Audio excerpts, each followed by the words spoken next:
Hi guys, my name is Erin McConaughey. I am coming to you today from curatedcare.com.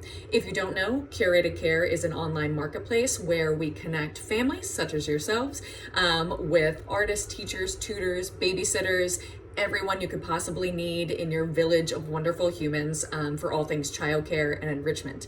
And we are coming to you today to touch on a few things that will hopefully help you with the new school year in the new normal, considering all things COVID. So whether you are going remotely to school, if you're doing a hybrid of in-person and remote, or if you're doing in person, we thought it would be really beneficial to let you guys know some of what we are learning on the site, seeing what families are requesting, what families are booking, how families are coping with this very interesting new school year, and to kind of share all of the options that are actually at your disposal, because we find that really empowering people with knowledge and options allows them to make the best decisions for themselves, and in this case for their family and for their littles. So we're going to share some of the options that you have for the school year, and then we're going to touch on a few things to help you set up your home for remote learning, and set up your schedule for remote learning so everyone can maintain their lives and sanity and hopefully move through the school year with a little bit of grace. So here we go, just to share some information on what families are booking for their families and how you can get through the school year.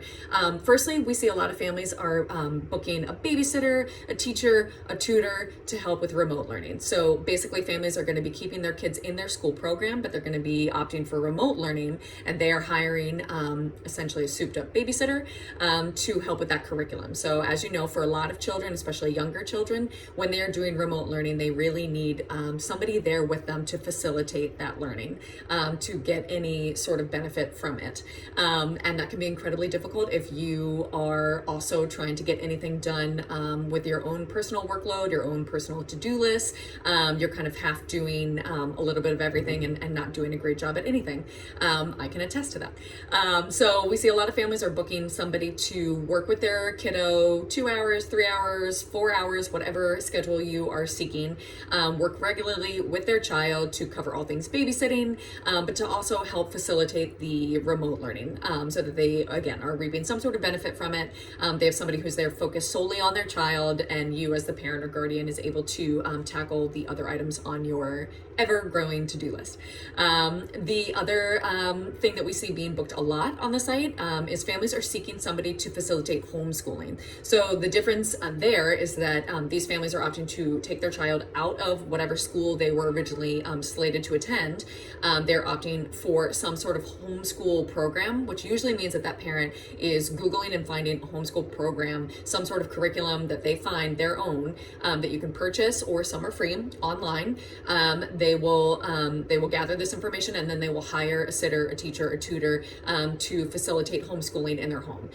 So basically the benefit of this is that it doesn't involve nearly as much screen time, though it can. The con is that you do have to find this information yourself, and it can be a little bit trickier to find someone who feels comfortable facilitating that learning versus finding somebody to facilitate your school's remote learning, which we find a lot of sitters and tutors and teachers are super comfortable with, but that's definitely an option.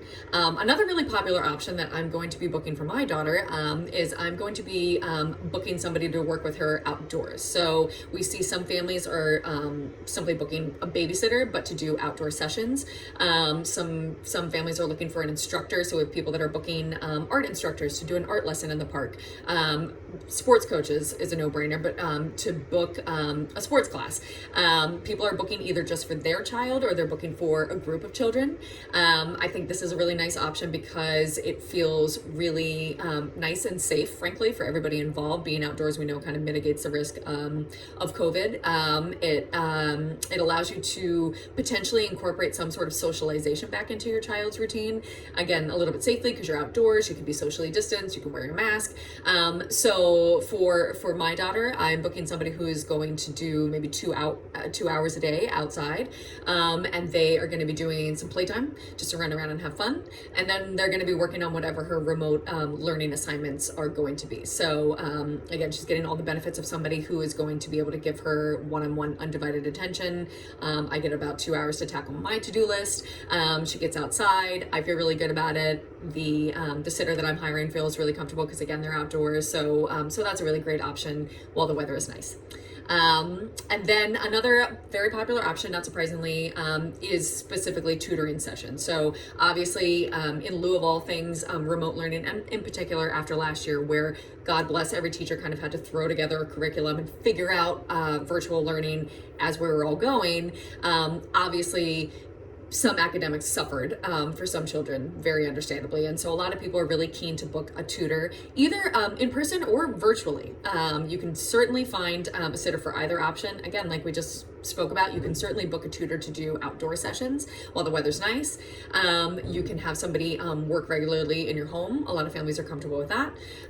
Or you can book somebody virtually. And it can be for general education, it can be subject specific, but it's nice to sort of pinpoint the areas where you as a parent maybe are not a total aficionado when it comes to middle school math, and your child could really benefit from having somebody who does have that skill set. Booking a tutor to sort of buoy your remote learning and hybrid learning, in-person learning is very, very popular right now.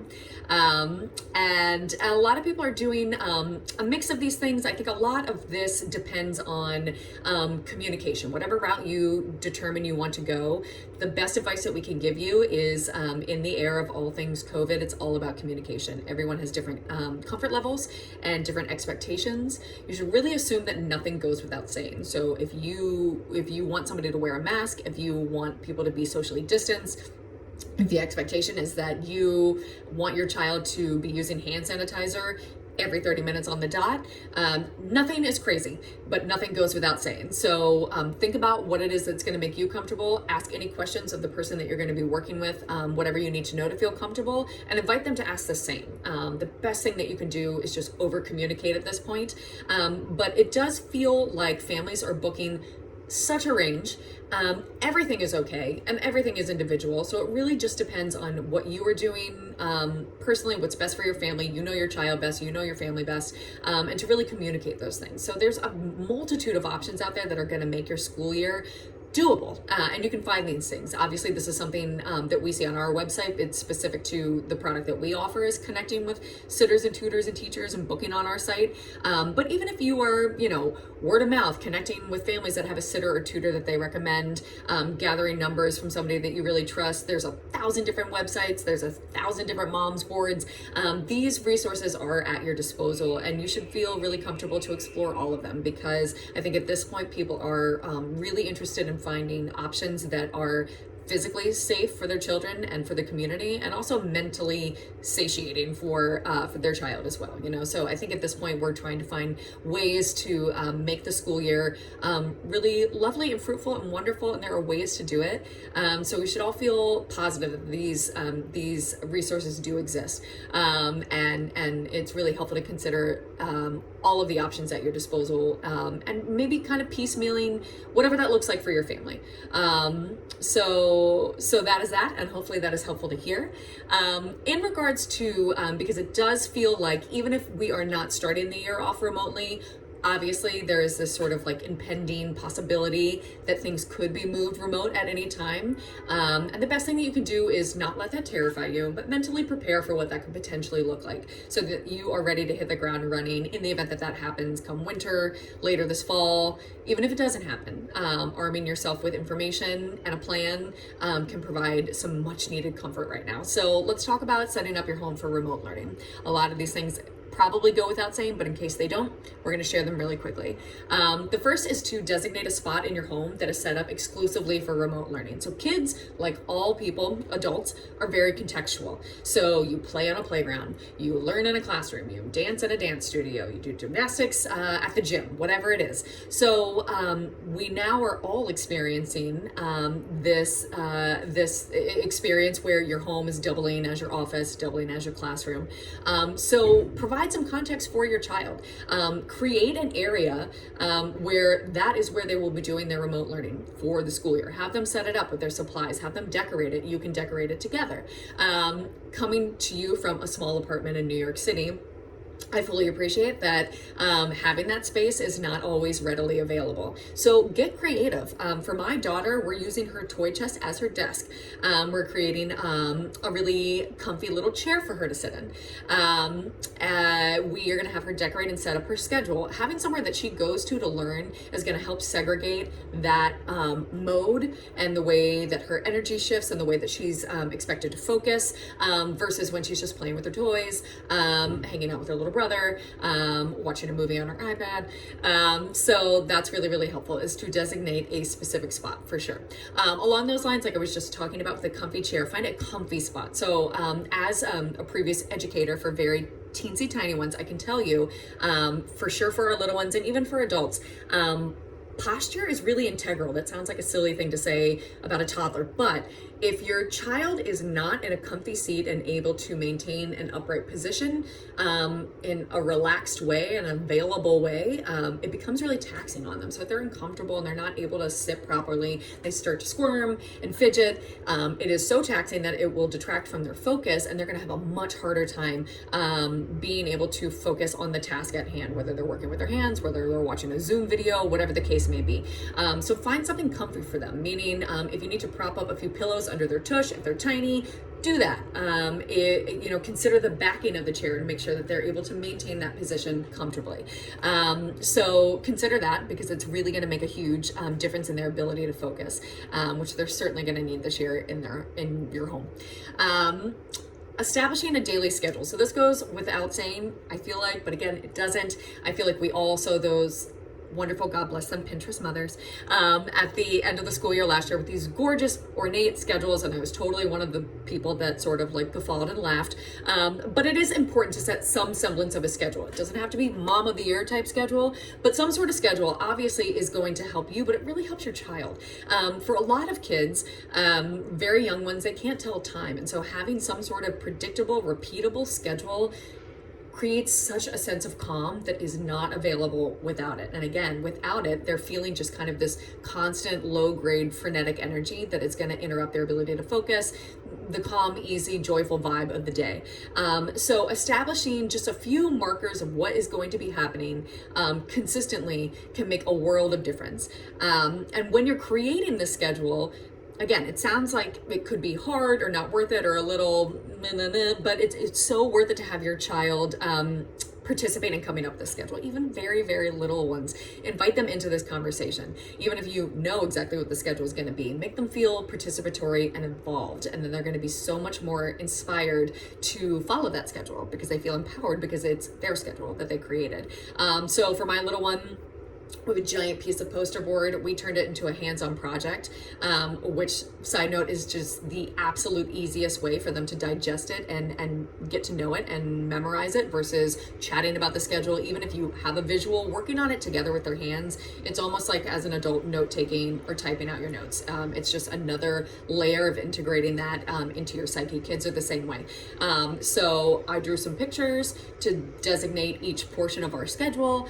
She helped color that and decorate that, and now it's something that she is really excited to pursue versus this schedule that I'm kind of putting upon her. So as much as you can turn that into some sort of hands-on project, the better. And this one is key, again, feels obvious, but figure out what your ground rules are now. So what I mean by that is, what is the expectation for their remote learning? Are they allowed to be in their pajamas, or do they need to be dressed and ready for the day before they hop on their first Zoom meeting, Google Classroom meeting for school? Are they allowed to have snacks during remote learning, or is that segregated to a different portion of your home at a different time of day? Are they allowed to get up from where they're sitting to come ask you a question, or should it only be for emergencies? Kind of figure out these really basic ground rules that you are hopeful that your child will follow, you expect them to follow, and lay out those expectations so that they can meet them. Because 9 times out of 10 kids can meet these expectations, and it's more respectful to almost give them the benefit of the doubt that they can, but you have to give them a fair shake, which means that you have to think about these things beforehand, which you don't always think about, because this is not something that we have practiced muscle memory with remote learning. So I encourage you to kind of figure out what that kind of looks like, those rules and expectations, and share them with your kid in a really positive way ahead of time, so it's not happening in the moment and you're losing your mind because you're in a Zoom meeting for work and your child's asking for a snack for the millionth time during their remote learning session. And then really quickly, just to touch on going back to this notion of a schedule and a routine. I can attest that my sister is an incredible teacher who has 4 kids, and I don't know how she does it. She is homeschooling this year, and when I get photos of all the things that she is doing, it's the most elaborate, magical school day of all time. And I can't even begin to hold a candle to that. I don't know how she does that. So part of me feels like, if I can't achieve that, then I don't even know where to begin creating all these little activities and creating a schedule, and how am I supposed to do that while also working a job? So if you're like me, I encourage you to dial it back several notches. It can be so much easier than what it initially sounds like. Creating a schedule, creating these repeatable activities, they can be so simple. And I found that when the purpose is really just to repeat the activity, that's what matters, and having those markers in your day. So for example, what we're going to be doing for our school year, every morning, and we started this last year, every morning at 9 o'clock, we take a walk around the block. It takes 5 minutes. We brought sidewalk chalk. It was our sidewalk chalk walk. And for us, because of the age of my child, we were working on letters. So every week, we had a different letter, followed the alphabet, and we would write out the letter A, and then either we would draw a couple things that started with the letter A, we would write out words with the letter A, but it was all about the letter A. Again, it took 5 minutes. We got outside. It was a repeatable action, a repeatable portion of our day. I felt like I was teaching her something. It felt constructive, and it was super easy to do. Again, it was a 5-minute walk with sidewalk chalk. Other examples of things that you can pepper throughout the day, again, to give your child some semblance of predictability. If there's a time of day where, like, every day at noon, we're going to do a freeze dance. I'm literally going to play a song on my iPhone. We're going to get up and dance. When the music's on, we dance. When it stops, we freeze. We do that every day at noon. Again, just kind of helps with the ebb and flow of the day. Such an easy, repeatable action. It takes 2 minutes to do a freeze dance. Similarly, reading time. So I think a lot of parents tend to be really good about reading books before bed. That's when we do it with our daughter. But I took for granted that we could actually do this throughout the day. So at 10 o'clock, we're going to read one book together. And then she can pick out a few more that she's going to sit with and look at on her own. Again, it takes about 3 to 4 minutes. It's such an easy, approachable way for anyone to encourage literacy, letter recognition, all those fundamental things that they should be learning. Such an approachable way for any parent to do this. And again, it only takes a few minutes. It's also just a really nice way to if we're getting up and doing our freeze dance, this is the opposite. It's a really nice way to just kind of like chill us out. So it's a beautiful segue I found after lunch. But whenever it happens, best for your family. It's something you can easily throw in there. Again, it's not like this is rocket science. Read a book to your kid. But you forget that these are easy tools that are classic and foolproof that really make a difference. And then the other one that I want to throw out there is playing with your food. So again, my wonderful sister is also like an incredible baker, and I get photos of these gorgeous pies, and they're making things that match up with the letter of the week that they're learning.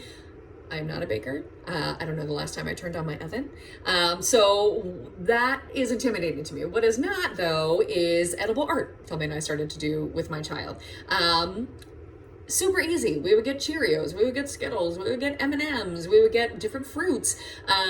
She could make a mosaic. She could create, if we were learning about the letter A, then we would do, make a shape of an apple, whatever it is.